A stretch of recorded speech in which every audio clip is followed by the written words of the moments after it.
Hello everyone, and welcome to today's Project Slice. We're going to be looking at crashing a project network diagram. So if you're curious about how to save your project schedule, you've come to the right place. Don't forget to hit that like button and subscribe to stay in the loop. Let's dive right in.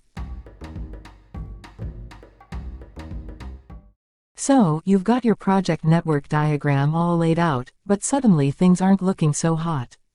Deadlines are looming, and you need to speed things up. That's where crashing comes in. But first, let's get a quick refresher on what project network diagrams are all about. Project network diagrams are very useful for visualizing your project's tasks, dependencies, and overall flow. They help you to figure out your activity start and end times, and see the critical path, which is the longest sequence of tasks that defines the project's duration. Now, let's talk about how to crash that network diagram to save your schedule. Crashing an activity involves allocating additional resources so that it can be completed more quickly. This could mean getting more people to work on it, and/or adding more equipment and materials. As you can imagine, crashing normally means an increase in cost. If finishing the project on time is more important than staying within budget, crashing is a good option to go with. Not all activities can be crashed. These activities must go through their normal completion time. For activities that can be crashed, some will allow partial crashing while others will not. Partial crashing means you can determine how much you want to shorten the activity by controlling the amount of resources you provide. Activities that do not allow partial crashing must be reduced to their shortest possible durations. Let's imagine that we are completing a construction project. One activity involves mowing the lawn of a very large field. The normal duration of the activity is 4 days using 2 gardeners. If the activity allows partial crashing, we can reduce the duration as much as we want by adding additional gardeners as needed. However, if we do not have more gardeners on the team and our only option is to hire a professional landscaping crew that will finish the job in 1 day whether we need it done that quickly or not, then we would say the activity does not allow partial crashing.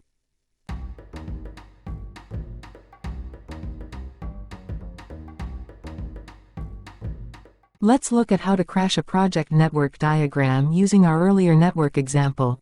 This table gives us the following information about our project: the activities, their precedence activities, the normal activity duration, the crash activity duration, which is the shortest time the activity can be completed in, the normal cost of the activity when completed in the normal duration, and the crash cost of the activity when completed in its crash duration.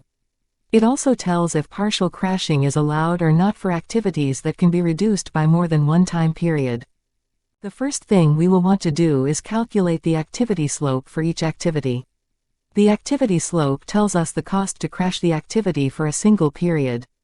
The activity slope is equal to the crash cost take away the normal cost, all divided by the crash time take away the normal time.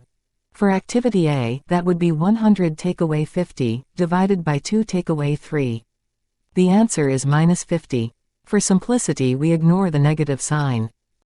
The cost to crash activity A by 1 period, or in this case 1 day, is $50. Let's update the table with all the activity slope values.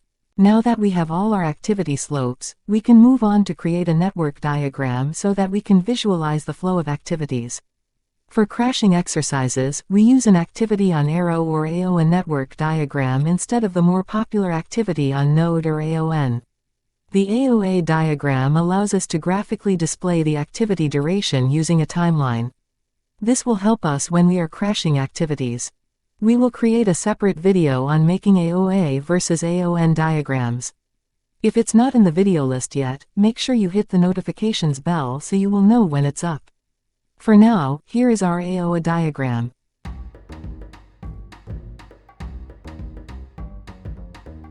Based on our network table and diagram, we know that under normal conditions, this project has a duration of 8 days and costs $150. The next thing we will do is identify our critical path. When crashing a project, we only crash activities on the critical path, because they are the only activities that will impact the overall project length. Once we have identified our critical activities, we then look for the cheapest option to reduce the project by the desired amount of time. Let's start by trying to reduce our project to 7 days. The first question to ask is, how many periods do we need to crash?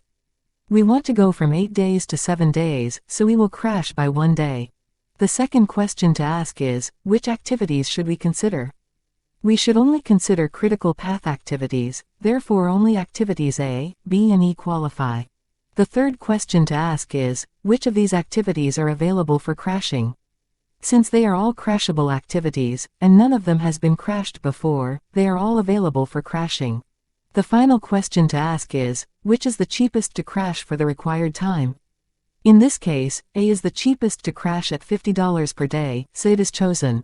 Here is the new network diagram. The cost of the project has increased by $50, so it is now $200 in total to complete.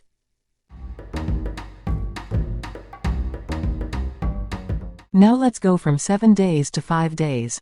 How many periods do we need to crash? The answer is 7 take away 5 equals 2 days. Which activities should we consider? A, B and E are still the critical activities. Which of these activities are available for crashing?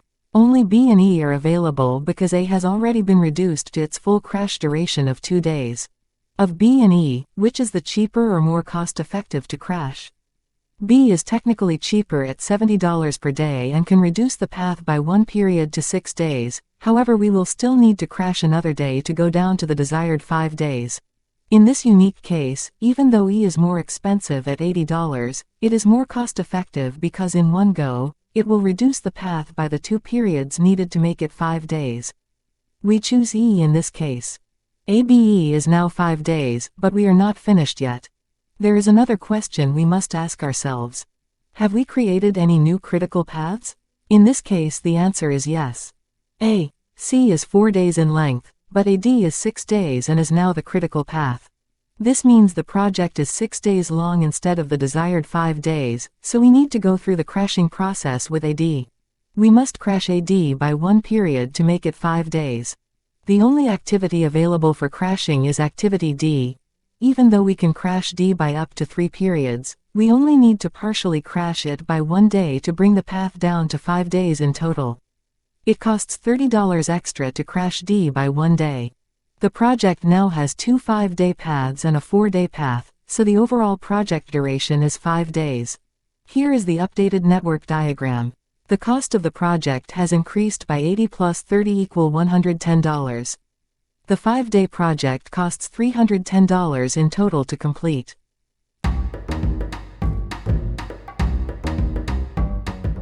Finally, let's go from 5 days to 4 days. How many periods do we need to crash? The answer is 5 take away 4 equals 1 day. Which activities should we consider? There are now 2 critical paths of 5 days each. The critical activities are A, B, D and E. Which of these activities are available for crashing? Only B and D have room left for crashing. We do not need to ask which is cheaper because they are the only options we have to crash each critical path. We crash B and D by 1 period each to reduce both critical paths to 4 days. Have we created any new critical paths that prevent the overall project from being reduced to 4 days? The answer is no. All 3 paths in the network diagram are 4 days in length, so the overall project is reduced to the desired 4 days. Here is the updated network diagram. The cost of the project has increased by 70 plus 30 equal $100. The 4-day project costs $410 in total to complete. Even though activity D can be crashed by 1 more period, the project is now at its crash point, meaning it cannot be shortened any further. Why do you think that is? Let us know in the comments. If you found this video helpful, be sure to give it a thumbs up and subscribe for more awesome project management content. Until next time, happy crashing!